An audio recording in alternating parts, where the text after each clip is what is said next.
नमस्ते प्यारे बच्चों। तो आप लोग ये ब्रिज कोर्स की किताबों को समझ रहे हैं।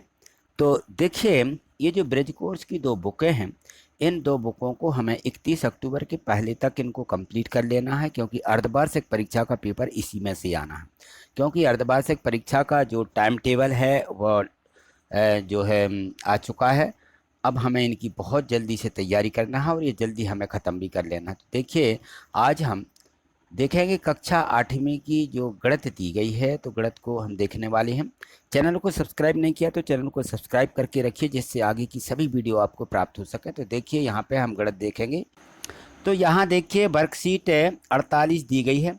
इसके पहले की जो वर्कशीटें हैं वो हमने पिछली वीडियो के माध्यम से कंप्लीट कर दी हैं। यदि आपने उनको नहीं देखा है, नहीं समझा है, तो आप जो है डिस्क्रिप्शन में लिंक दी गई है, और उस डिस्क्रिप्शन के माध्यम से प्लेलिस्ट पर सभी वीडियो हैं वो आप देख सकते हैं। तो देखिए, यहाँ पे दिया गया है आकलन 8, त्रिभुज के प्रकार सर्वांग समता की समझ दी गई है यहाँ पर। तो इसको हमें हल करना है। प्रश्न 1, प्रत्येक आकृति में x का मान बताओ। तो यहाँ देखो, x का मान बताना है, तो यहाँ तीनों भुजाएं बराबर दी गई, ये चिन्ह लगे हुए हैं।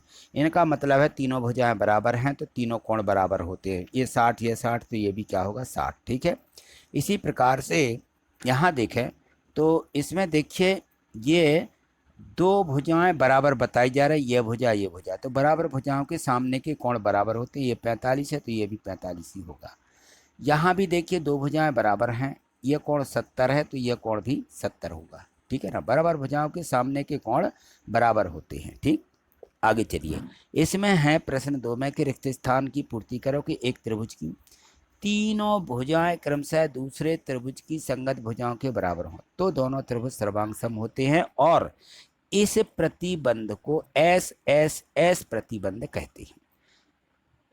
तो देखिए, यहाँ पर दिया है कि एस ए एस प्रतिबंध के अंतर्गत एक त्रिभुज की दो भुजाएं और उनके बीच का कोण या उनके अंतर्गत का कोण, दूसरे त्रिभुज की संगत भुजाएं और उनके अंतर्गत कोण बराबर हों तो भी त्रिभुज क्या होते हैं, सर्वांग सम होते हैं। ठीक है, आगे चलिए।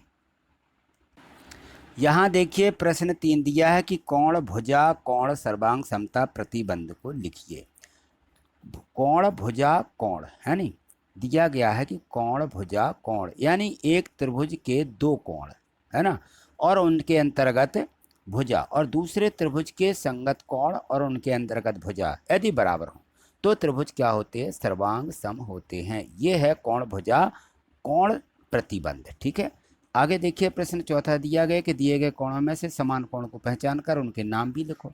तो समान कोण ए है और समान कोण डी, ये 100 अंश के हैं जो कि 90 से अधिक हैं, और दोनों कैसे हैं, अधिक कोण हैं। ठीक है, पहचान करके हमें लिखना कि कौन से कोण है। तो ये देखो, ये निम्न कोण है, ये सम कोण है। ठीक, चलिए आगे देखिए। यहाँ पर देखिए, वर्कशीट 49 दी गई है। इसमें दिया है कि समांतर रेखा खींचना। किसी एक रेखा के समांतर दूसरी रेखा किस प्रकार से खींचते हैं, तो यहाँ देखिए चरणबद्ध तरीके से बताया गया है, लेकिन उस पर आपको ध्यान देना है। तो करना क्या है, सबसे पहले स्केल की सहायता से एक रेखा खींच लेना है। जब हम रेखा एल खींच लें तो इस रेखा के बाहर कोई एक बिंदु ए लेना है, इस प्रकार से। ठीक है, ये बिंदु ले लिया, और एल पर कोई बिंदु लेना है जिसका नाम हम दे देंगे कि ये हमारा बिंदु बी है। ठीक है, यहाँ देखो ये दर्शाया गया, बिंदु बी ले लिया। इस बिंदु बी को ए से मिला देना है, किससे, स्केल की सहायता से। जब हम इसको मिला देंगे तो ये बी एल इस प्रकार से ये दिखने लगेगा चित्र। ठीक है, यह हमारा दूसरा चरण है। तीसरे चरण में अब देखिए यहाँ पर क्या करना है। तीसरा चरण ये है, यहाँ देखिए, ये बिंदु बी को, ये बी लिया था, इसको केंद्र मान करके, बी को केंद्र मान करके एक चाप लगाना है जो रेखा एल को सी पर काटता है। ठीक है, इस प्रकार से ये चाप लगा दिया तो ये सी पर काटता है, और दूसरी हमारी रेखा ए बी होगी, ए बी होगी, है ना। तो ए बी को ये डी बिंदु पर ये दो जगह काटता है। ठीक है, इस प्रकार से हमें इसको बना देना है। अब जो हमने ये देखिए चाप बना दिया, तो अब हमें क्या करना है, इसके बाद में हम क्या करेंगे, एक बिंदु एच लेंगे।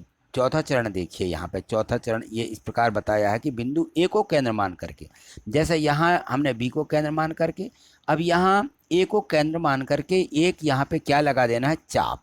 ऐसा चाप लगा देंगे परकाल की सहायता से, ऐसा परकाल से चाप लगाना है तो इस प्रकार से चाप लग जाएगा। ये देखिए ऐसा चाप लग जाएगा, ठीक। और इसका नाम दे देना है कि बिंदु हमारा ये जी प्राप्त हो गया, ये इन्होंने ये जी नाम दे दिया, ठीक। इसके बाद क्या करना है कि इस पर कहीं पर भी बाहर की ओर ये दो बिंदुओं के नाम दे देना है। एक का नाम ई हो जाएगा, दूसरा हो जाएगा एफ, ठीक। ये ई होगा, ये एफ होगा, ठीक। इस प्रकार से तो ये देखिए ये आकृति बन जाती है चौथी ए, ये आकृति बन गई। अब क्या करना, इसके बाद जब ये हमारी आकृति बन जाती है तो बस थोड़ा सा काम है यहाँ पे। अब देखिए पांचवा हमारा जो चरण है, इस पांचवें चरण को देखिए यहाँ पे, परकाल से नुकीले सिरे को सी पर रख करके पेंसिल के नोक डी पर रखें। अब देखना यहाँ ये प्रकार रखा हुआ है सी पर और डी पर, ये इनकी माप लेंगे कि कितनी दूरी है। और इनको जैसे ही हम माप लेते हैं तो माप करके करना क्या है, इसको जी पर रखिए यहाँ पर, और यहाँ पे चाप लगा दीजिए। ई और जी के बीच में यहाँ चाप लगा दिया तो ये चाप बन गया, ये एच, इसका नाम हो जाएगा एच, ठीक है। जब ये बिंदु हमें एच मिल जाए तब क्या करना है, इस बिंदु एच और बिंदु ए को मिलाती हुई एक सीधी रेखा खींच देंगे। यहाँ देखिए चरण 7 में दिखाई गई है, ये रेखा हम यहाँ पे खींचेंगे तो ये जो रेखा होगी ये दूसरी रेखा एम, ये रेखा एल के समांतर रेखा होगी।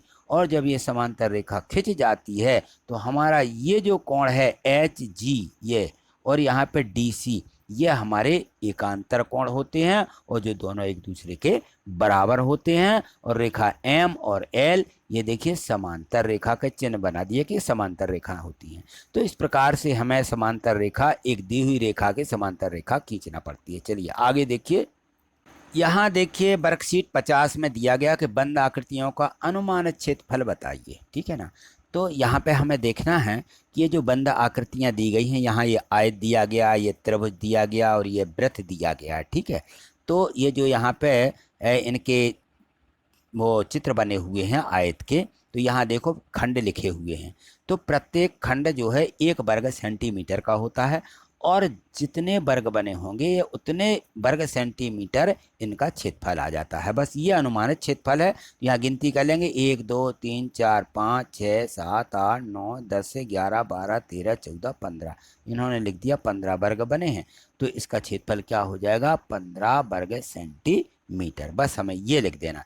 चलिए इसी प्रकार से त्रिभुज में देखिए, तो यहाँ पे हम त्रिभुज में देखते हैं तो हमने एक बार बताया था कि यदि आधे से अधिक हों तो हमें उसको 1 मानना है और आधे से कम हो तो छोड़ देना है, और आधा है तो उसको 1 मान लेंगे, आधा आधा 1 हो जाएगा, ठीक है। तो इस प्रकार से हमें इनकी गिनती करना है। चलिए तो यहाँ से हम देखते हैं 1 2 3 4, ये 5, ये 6, ये 7, ये 8, कितना हो जाएगा 8 वर्ग सेंटीमीटर। ये आधे से कम है, आधे से कम है तो हम इनको क्या करते हैं, छोड़ देते हैं। तो ये हो जाएगा 8 वर्ग सेंटीमीटर, इसका क्षेत्रफल हो जाएगा। इसी प्रकार से यहाँ देखें तो 1 2 3 4 5 6 7 8 9 10 11 12 13 14 15 और ये 16। तो इस प्रकार से इसमें कितने हो जाएंगे, इसमें 16 वर्ग सेंटीमीटर इसका क्षेत्रफल हो जाएगा। इस वृत्त का क्षेत्रफल, यहाँ देखिए त्रिभुज का क्षेत्रफल 11 वर्ग इकाई आ गया और यहाँ पे आयत का क्षेत्रफल 15 वर्ग इकाई मिल गया, ठीक है। तो अब चलिए इसी प्रकार से हमें आगे दिए गए हैं तो उनको हमें देखना है। देखिए यहाँ देखिए अभ्यास के लिए यहाँ प्रश्न दिया कि नीचे बंद आकृतियों के अनुमानित क्षेत्रफल ज्ञात कीजिए। तो यहाँ देखें हम, तो ये जो पूरे पूरे वर्ग बने हुए हैं तो पूरा 1 मान लेते हैं, तो इसमें सभी पूरे वर्ग बने हैं इसलिए इसका 16 वर्ग इकाई इसका क्षेत्रफल हो जाएगा। 16 वर्ग हैं, ठीक है। ये छोटे यहाँ पे देखो, इसी प्रकार से यहाँ देखो ये जो वृत्त बना हुआ है, इस वृत्त में हम देखें तो यहाँ पर ये वर्ग कितने बने हुए, ये हमें इनकी गिनती करना है। तो यहाँ पे देखिए 12 वर्ग बने हुए हैं, 1 2 3 4 5 6, इसको भी ले लेंगे, 7 8 9, ये 10, ये 11 और ये क्या पूरा 12। इस प्रकार से इसमें 12 वर्ग बने हुए हैं। तो यहाँ लिख देना हमें इसका क्षेत्रफल 12 वर्ग इकाई है। इसका क्षेत्रफल 16 वर्ग इकाई है। तो यहाँ देखो ये कितने हो जाएंगे, 12 वर्ग पूरे हैं और इसके बाद में ये आधे आधे वर्ग बने हुए हैं। तो इनको, ये आधे से ज़्यादा वर्ग हैं तो इनको हम पूरा पूरा मान लेते हैं। तो यहाँ ये और ये 4 आधे से ज़्यादा, तो ये 12 और 4 16 वर्ग इसका इकाई क्षेत्रफल हो जाएगा। इसी प्रकार से यहाँ देखिए यह समांतर चतुर्भुज है, इसमें 8 वर्ग इकाई इसका क्षेत्रफल है। यहाँ देखें तो 1 2 3 4 5 6 पूरे हैं और 2 ये जो बने हुए हैं ये आधे से ज़्यादा हैं, तो इनको 6 और 2 8 वर्ग इकाई हो जाएगा इसका क्षेत्रफल। यहाँ त्रिभुज देखिए तो एक ये पूरा वर्ग बना हुआ है एक, और ये आधे से ज़्यादा है, ये आधे से ज़्यादा है, ये आधे से ज़्यादा, तो इनको हम क्या मान लेंगे 3 और मान लेंगे तो 4 वर्ग इकाई हो जाएगा। इसका क्षेत्रफल देखें तो एक पूरा वर्ग है, एक के बाद ये आधे से ज़्यादा, ये भी आधे से अधिक है, तो इसका 3 वर्ग इकाई क्षेत्रफल हो जाएगा। ठीक, चलिए आगे देखिए।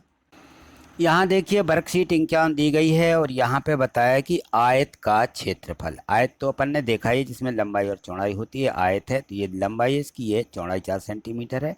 इसकी क्षेत्रफल की गणना देखिए इस प्रकार से की गई, आयत का क्षेत्रफल में लंबाई गुणे चौड़ाई बराबर उसका क्षेत्रफल होता है। क्षेत्रफल हमेशा वर्ग सेंटीमीटर में लिखा जाता है, इस बात का भी हमें ध्यान रखना है। तो यहाँ देखिए सभी के क्षेत्रफल, यहाँ देखिए अभ्यास के लिए प्रश्न दिया गया है कि इस आयत की लंबाई दी गई है, चौड़ाई 3 सेंटीमीटर है, तो क्षेत्रफल बराबर क्या होगा, क्षेत्रफल होता है लंबाई गुणे चौड़ाई। तो लंबाई दी है 6 और चौड़ाई दी है 3, दोनों का गुणा कर दीजिए, 6 3 18, 18 वर्ग सेंटीमीटर आ जाएगा। और देखिए यहाँ पर ये लंबाई और चौड़ाई दी गई है, तो क्षेत्रफल क्या होना चाहिए, लंबाई गुणे चौड़ाई। यहाँ लिख देंगे 7 गुणित 6 बराबर 42, 7 6 42 वर्ग सेंटीमीटर आ जाएगा। यहाँ पर देखो इसकी दी गई है लंबाई 2.5, ये 2.5 और चौड़ाई 1, एक का गुणा करेंगे तो 2.5 वर्ग सेंटीमीटर इसका क्षेत्रफल आ जाएगा। चलिए आगे देखिए और भी। अब यहाँ देखिए अभ्यास प्रश्न 2 दिया गया, अभ्यास प्रश्न 3 भी दिया गया है। तो इनमें देखें तो इसमें जो है लंबाई और ये चौड़ाई दी गई है, लंबाई 7 चौड़ाई 3, दोनों का गुणा करेंगे 14 वर्ग सेंटीमीटर इसका क्षेत्रफल हो जाएगा। इसी प्रकार से देखो सभी में क्षेत्रफल बराबर लंबाई गुणे चौड़ाई, लंबाई गुणे चौड़ाई यही लिखना है हमें। तो लंबाई इसकी 5 है, इसकी 2 है, तो 5 दूनी 10 वर्ग सेंटीमीटर हो जाएगा। यहाँ देखो लंबाई दी गई है 4 मीटर, चौड़ाई दी गई है 2 मीटर, तो ये मीटर में दी है तो हमें वर्ग मीटर लिखना पड़ेगा, तो 4 गुणे 2 बराबर 8 वर्ग मीटर आएगा। यहाँ पे 20 मीटर दी है लंबाई और चौड़ाई दी है 15 मीटर, तो 20 और 15 का गुणा कर देंगे, यानी लंबाई गुणे चौड़ाई, क्षेत्रफल बराबर हो जाएगा, तो 300 वर्ग मीटर इसका क्षेत्रफल आ जाएगा। इसी प्रकार से 4 और 4 मीटर दी है, तो 4 गुणे 4 16 वर्ग मीटर, ठीक है ना, इसका क्षेत्रफल हो जाएगा। ठीक, चलिए आगे देखिए। यहाँ देखिए वर्कशीट 52 दी गई है और लिखा है वर्ग का क्षेत्रफल। तो जैसा हमने आयत का क्षेत्रफल देखा वैसे ही वर्ग का है। वर्ग में सभी भुजाएं समान होती हैं, आयत में जो है लंबाई चौड़ाई होती है ना, आमने सामने की भुजाएं बराबर होती है। यहाँ देखिए वर्ग दिया गया है तो वर्ग में क्षेत्रफल की गणना करनी है।